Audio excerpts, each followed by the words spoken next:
మీరు మీ అభిమాన shows and serials TV కన్నా ముందు ఈటీవీ విన్ యాప్లో చూడండి. Download and subscribe to ETV win app. 99 రూపాయలు మాత్రమే.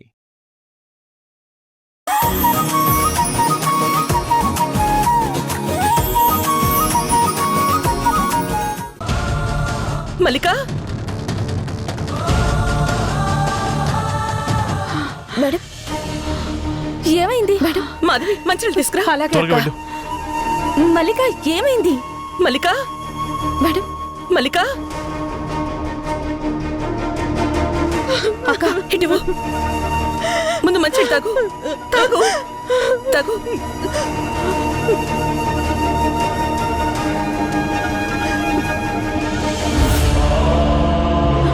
మల్లికా, మల్లికా, ఏమైంది మల్లికా?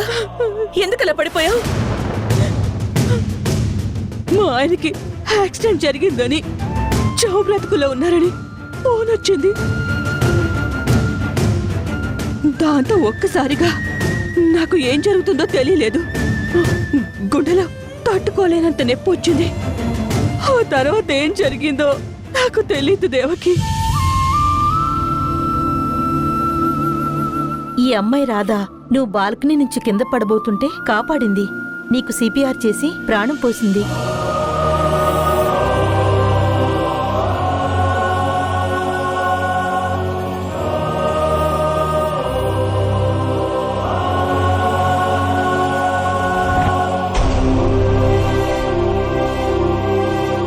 నా ఇంటికొచ్చినా నా ఫ్రెండ్ మీద చేయుతావా?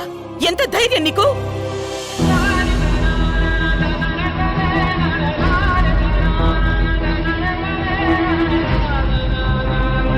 అయ్యో, మీరు నాకు దండం పెట్టడం ఏంటండి? అవునండి, ఎదుటి వాళ్ళు ప్రమాదంలో ఉంటే మా రాధ చూస్తూ ఊరుకోదు. తన ప్రాణాలకి తెగించి మరీ కాపాడుతుంది. మీ విషయంలో కూడా అదే జరిగింది.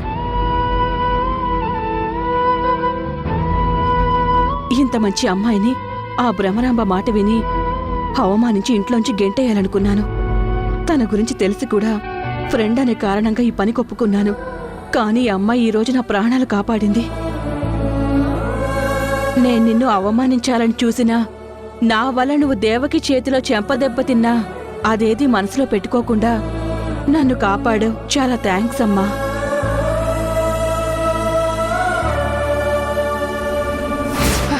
ఈవిడేంటి భ్రమరాంబ గారి మనిషి అయ్యుండి దీన్ని పొగుడుతుంది? కొంపదీసి నిజం కూడా చెప్తుందా ఏంటి? దేవకి, ఈ అమ్మాయిని నువ్వు ఎట్టి పరిస్థితుల్లో వదులుకోకు.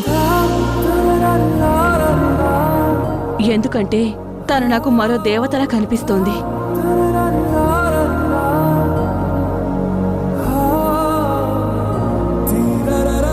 నేను ఉదయాన్నే రాగానే తనే నీ కూతురు అనుకున్నాను. ఇప్పటికి నేను అలాగే అనుకుంటున్నాను.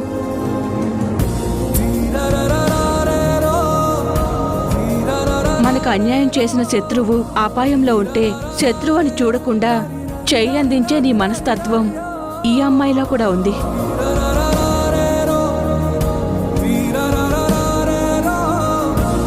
ఈ అమ్మాయిని నువ్వు జాగ్రత్తగా చూసుకో. నీ మనసు నొప్పించుంటే నన్ను క్షమించమ్మా. అయ్యో, అలాంటిదేం లేదు మేడం. అది నేనెప్పుడే మర్చిపోయాను. మా దేవకి కూడా అంతే.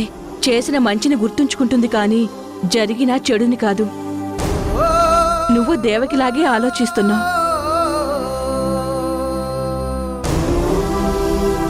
సరే సరే, ముందు మన హాస్పిటల్కి వెళ్దాం పదండి. ఉండండి, నేను వస్తాను. పద మల్లిక. నువ్వెందుకు దేవకి? మేమంతా ఉన్నాం కదా, మేం చూసుకుంటాం. హాస్పిటల్కి వెళ్ళాక నాకు అప్డేట్ ఇవ్వండి. ఏమండి, నేను వీళ్ళని పంపించేసి వస్తాను. పద మల్లిక.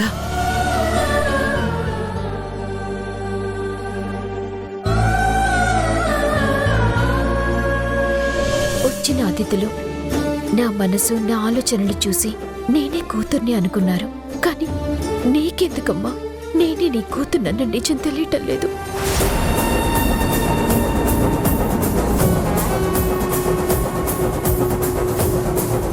అనుకున్నదొకటి జరిగిందొకటి. ఆ రాధని ఎంత బ్యాడ్ చేద్దాం అనుకున్నా చివరికి అందరూ దాన్ని మెచ్చుకున్నారు. అంతా నా కర్మ. ఛే!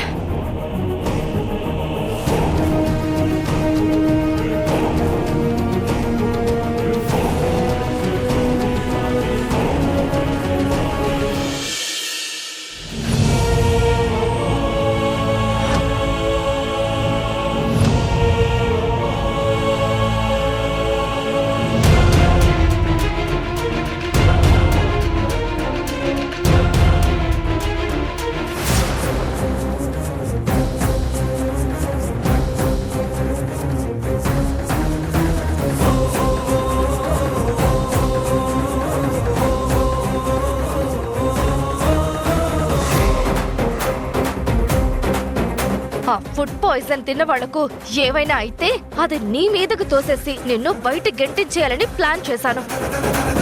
కానీ నువ్వు తప్పించుకున్నావు. నీ కుటుంబమే నిన్ను నమ్మకుండా ఉండేలా చేశాను. అదే కుటుంబం చేత నిన్ను బయటికి గెంటిస్తాను. చూస్తూ ఉండు.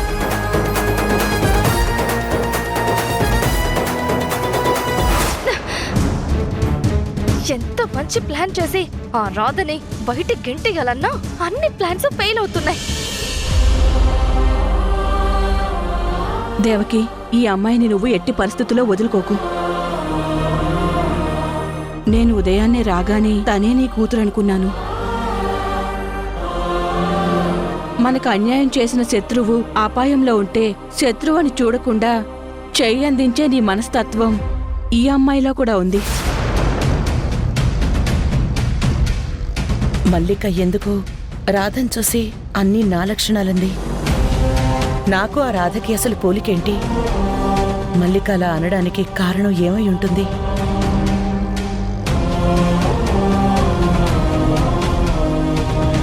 దేవకి, ఏంటి ఏదో ఆలోచిస్తున్నావు? ఏంటది? ఏం లేదండి. మల్లిక వెళ్ళిపోతూ రాధ మనసు, నడత, మనస్తత్వం అన్నీ నాలా ఉన్నాయంటుందేంటి? తనెందుకలా అందా అని ఆలోచిస్తున్నాను. అందులో వింతే ఉంది దేవకి. రాధని చూసిన మనం చాలాసార్లు తన మంచితనాన్ని చూసి తను ఎంత మంచిదో అనుకున్నాం కదా. అది కాదండి, రాధ మంచితనాన్ని మనం చూసాం కానీ నా ఫ్రెండ్స్ రాధను చూస్తూ ఉంటే నన్ను చూస్తున్నట్టుగా ఉంది అంటున్నారు. నాకదే అర్థం కావట్లేదు. ఒకవేళ రాధ చెప్పినట్టు తనే నా కూతురైతే డిఎన్ఏ రిపోర్ట్లో కాదు అని వచ్చేది కాదండి. అలాంటప్పుడు తనలో నా లక్షణాలు ఎలా ఉంటాయి? ఒకవేళ ఉంటే మన గాయత్రిలో ఉండాలి కదా. ఏంటి దేవకి, ఒక చిన్న మాటను పట్టుకుని ఇంత దూరం ఆలోచించావేంటి? రాధ మంచితనం చూసిన వాళ్ళకి ఎవ్వరికైనా తను నచ్చుతుంది. అదే మంచితనం నీలో ఉంది కాబట్టి వాళ్ళు అలా అనుకుని ఉంటారు. మనుషులు వేరైనా సరే మంచితనం ఒకటే కదా దేవకి. అది ఎవరిలో ఉన్నా అందరూ ఒకేలా కనిపిస్తారు కదా. అవునండి, మీరన్నది కూడా నిజమే. అంత మంచి రాధ మనసులో ఇలాంటి దుర్బుద్ధి ఎందుకు పుట్టిందో, మనల్ని ఇంతలా ఎందుకు బాధ పెడుతుందో అర్థం కావట్లేదండి.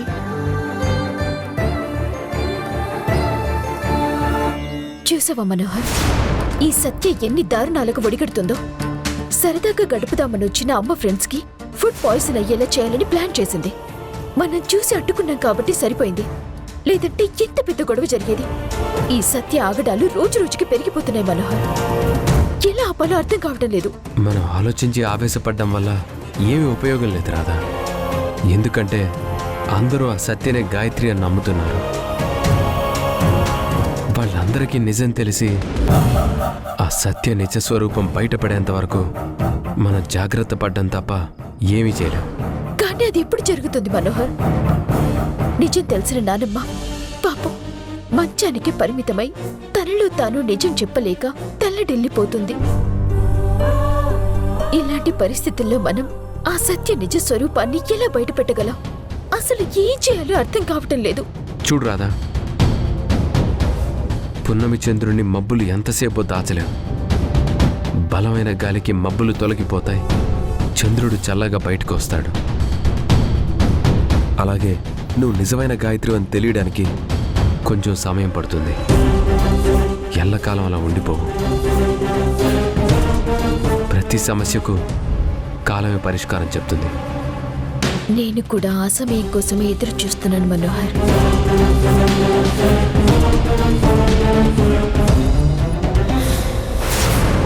భ్రమరాంబ గారు ఇంతలా ప్లాన్ చేసి ఆ రాధని దేవకి చేతనే బయట గెంటించేయాలి అనుకుంటే ఆ రాధ మొత్తం నాశనం చేసింది. మళ్ళీ ఇలాంటి అవకాశం ఎప్పుడు వస్తుందో ఏంటో. చివరికి ఆ భ్రమరాంబ పంపించిన ఆవిడ కూడా ఆ రాధని మెచ్చుకుని వెళ్ళింది. దీని మంచితనంతో శత్రువుల్ని కూడా మంచిగా చేసుకుంటుంది. ఇలాగే ఇంకొన్ని రోజులు ఆగితే ఈ ఇంట్లో వాళ్ళు దీని మంచితనాన్ని అర్థం చేసుకుంటారు. లేదా ఆ మంచం మీద ఉన్న ముసల్ది నోరు విప్పి నిజం చెప్పేస్తుంది. అప్పుడు నా గతి అదో గతి. లేదు, ఎట్టి పరిస్థితుల్లోనూ అలా జరగనివ్వకూడదు. ఏదో ఒకటి చెయ్యాలి.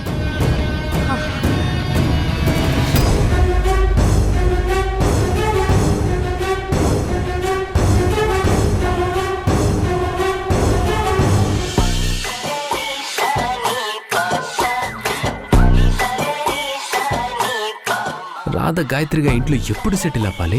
ఆ సత్యని ఎప్పుడు బయటికి గెంటేయాలి? నా ప్రేమ విషయం ఎప్పుడు తెలుసుకోవాలి? బా, ఇవన్నీ జరిగేలోపు నాకు 60 సంవత్సరాలు వచ్చేలా ఉన్నాయి. ఆ తర్వాత రాధ నేను సరదాగా హిమాలయాలకి వెళ్ళి ధ్యానం చేసుకుంటూ ఆ పక్కనే కాశ్మీర్కొచ్చే కపుల్స్ అందరినీ చూస్తూ హ్యాపీగా ఆనందించాలి. అందుకే అలాంటివన్నీ జరగకుండా ఉండాలంటే ముందు రాధ మనసులో ఉన్న ప్రేమని బయట పెట్టించాలి. కానీ ఎలా?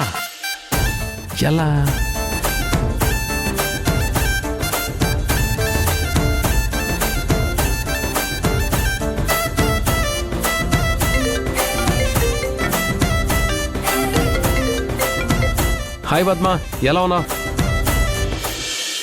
అరే, నా పేరు పద్మారావురా. ఇంకా నీకు పద్మ అని పిలవడం అలవాటు పోలేదా? ఎలా పోతుంది పద్మ?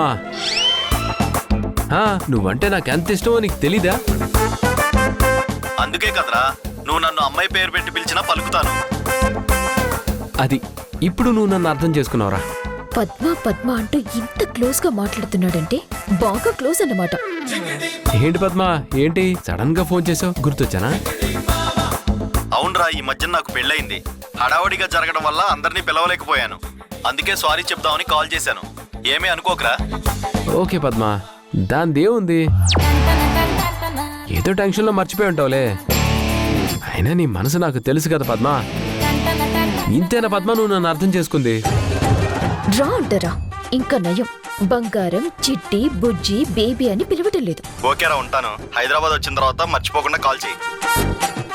ఓకే పద్మ, నేను హైదరాబాద్ వస్తాను. వచ్చిన తర్వాత ఒక రోజంతా నీతోనే టైం స్పెండ్ చేస్తాను. మంచి పార్టీ చేసుకుందాం. ఈసారి మాత్రం నువ్వు నా పార్టీ నుంచి తప్పించుకోలేవు. ఏంటి, ఒక రోజంతా టైం స్పెండ్ చేసి పార్టీ చేసుకుంటారా? బుద్ధి లేకపోతే సరే. చిచ్చి. ఓకేరా, ఉంటాను. Okay Padma, bye, take care.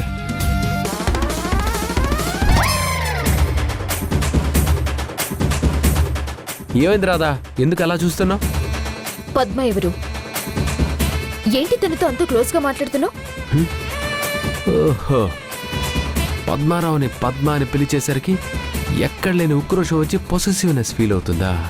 ప్రేమించావా అంటేనేమో లేదు అంటుంది. ఇప్పుడు చూడేం చేస్తాను. నా క్లోజ్ ఫ్రెండ్. నేను పద్మ హైదరాబాద్లో ఉన్నప్పుడు ఒకే రూమ్లో ఉండేవాళ్ళం. పద్మ నేను అన్నీ షేర్ చేసుకునేవాళ్ళం. అన్నీ అంటే? అన్నీ, ఫుడ్, డ్రింక్స్, బెడ్, అన్నీ. అసలు రోజులని ఎంత బాగుండేవో తెలుసా?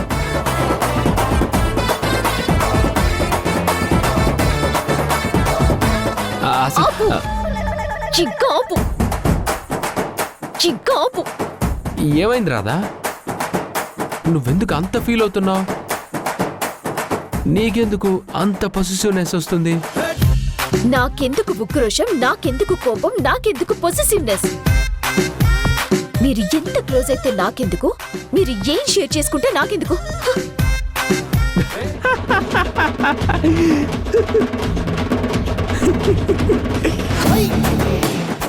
ఏంట్రాదా పద్మ అనగానే అమ్మాయి అనుకున్నావా? కాదు, అబ్బాయి.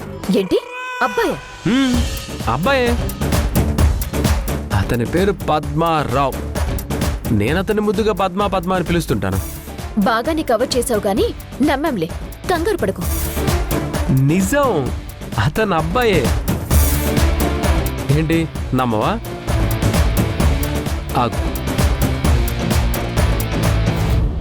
అరే ఏంట్రా ఇప్పుడే కదా కాల్ చేసావు, మళ్ళీ కాల్ చేసావేంట్రా? ఏం లేదురా పద్మ, ఒకవేళ హైదరాబాద్కి వస్తే నీ రూమ్కి వస్తానని చెప్పాను కదా. నీ రూమ్ అడ్రస్ పాతదా కొత్తదా అని ఒకసారి కన్ఫర్మేషన్ కోసం కాల్ చేశాను. రే పాత అడ్రస్సేరా? ఓకేరా, ఉంటాను, బాయ్. ఇప్పటికైనా నమ్మకం కుదిరిందా? లేకపోతే ఇంకోసారి ఏమైనా చేయాలా? ఏమో బాబు, మీరేమైనా మాయ చేయగలరు.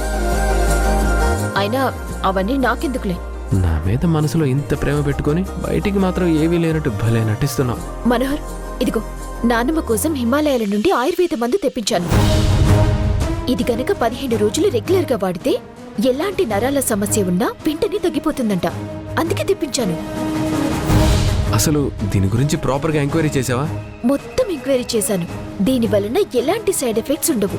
Very good. కనీసం ఈ మందు వల్లైనా పెద్దవిడ ఆరోగ్యం బాగైతే ఆ సత్య బండారం మొత్తం బయటపడుతుంది. జరిగిన అవమానాలన్నిటికీ చెక్ పెట్టొచ్చు. సరే పద, నాన్నమ్మ దగ్గరికి వెళ్దాం. పద.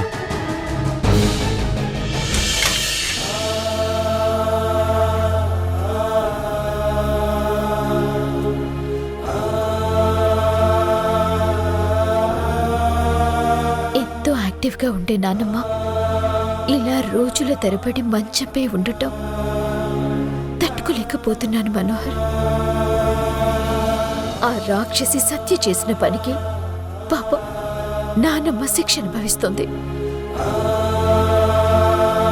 కానీ ఇలా చేసింది సత్య అని అందరి ముందు ప్రూవ్ అవ్వాలంటే నానమ్మ నోరు తెరిచి నిజం చెప్పాల్సిన పరిస్థితి ఉంది.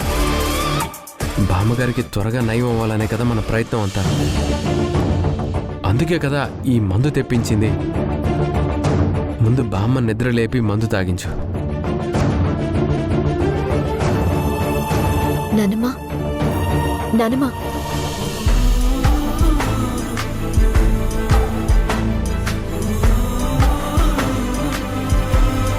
నానమ్మ, నీకొక విషయం తెలుసా? నువ్వు తొందరగా కోలుకోవాలని ఈ ఆయుర్వేద మూలికల మందు హిమాలయాల నుండి తెప్పించాను.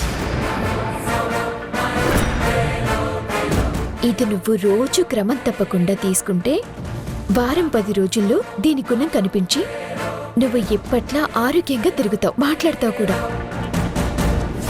ఏంటి, ముసల్దాని ఆరోగ్యం బాగవ్వాలని హిమాలయాల నుండి ఆయుర్వేద మూలికల మందు తెప్పించిందా? అంటే వారం 10 రోజుల్లో ఈ ముసల్దానికి నయమైపోతే నా సంగతి ఏంటి? నువ్వు నా ఆరోగ్యం కోసం తీసుకుంటున్న జాగ్రత్తలు, చేస్తున్న ప్రయత్నాలన్నీ చూస్తుంటే నాకు చాలా ఆనందంగా ఉంది. నువ్వెంత మంచిదానివి. కానీ నేనే నిన్ను ఇన్ని రోజులు అర్థం చేసుకోకుండా నిన్ను అనరాని మాటలని నిన్ను నీ మనసుని ఎంతో గాయపరిచి బాధ పెట్టాను. నేనిలా మంచాన పడ్డానన్న బాధ కన్నా నువ్వే ఇంటి వారసురాలివన్న నిజాన్ని చెప్పలేకపోతున్నానే అన్న బాధ నన్ను అనుక్షణం బాధ పెడుతూనే ఉంది. నోరారా గాయత్రి నా బంగారు తల్లి అని పిలవలేని పరిస్థితిలో ఉన్నాను.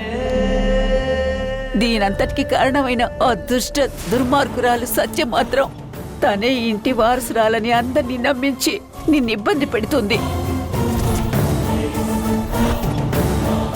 ఈ నరకం ఎన్ని రోజులో అర్థం కావడం లేదు. ఏంటి బామ్మ ఏదో దీర్ఘంగా ఆలోచిస్తున్నావు? ఈ మందు పనిచేస్తుందా లేదానా? ఖచ్చితంగా 100% పనిచేస్తుంది. రాధ ఎంతో మందిని కనుక్కొని ఎంతో రీసెర్చ్ చేసి ఈ మందు తెప్పించింది. రాధ చెప్పినట్టు వారం 10 రోజుల్లో మీకు నయమైపోయి ఎప్పట్లాగా తిరుగుతారు. ఎప్పట్లాగా తిరగటం మాత్రమే కాదు, ఆ సత్య దుర్మార్గాలన్నిటినీ మీ నోటి ద్వారా బయటపెట్టి బయటికి గెంటేస్తారు.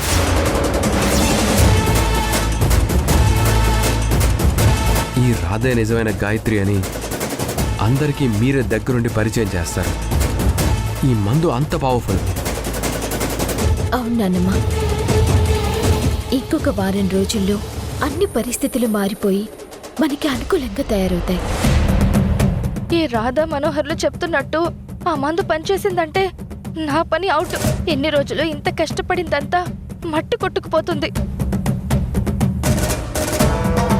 నేనేమో ఈ రాధని ఎంతలా అవమానించి బయట గెంటేంచేయాలని ప్రయత్నాలు చేస్తూ ఉంటే ఈ రాధా మనోహర్లు ఈ ముసల్దాన్ని ఆరోగ్యంగా తయారు చేసి నా నిజ స్వరూపాన్ని బయట పెట్టాలని అన్ని రకాల ప్రయత్నాలు చేస్తున్నారు. వాళ్ళు అనుకున్నట్టు జరిగితే నాకు చావే శరణ్యం. అలా జరగనివ్వకూడదు. ముందు మాట్లాపి ఇక మందు తాగించు. నాకు తెలుసు, నేను మా నాన్నమ్మ ఇలా ప్రేమగా మాట్లాడుకుంటే నీకు కుళ్ళు.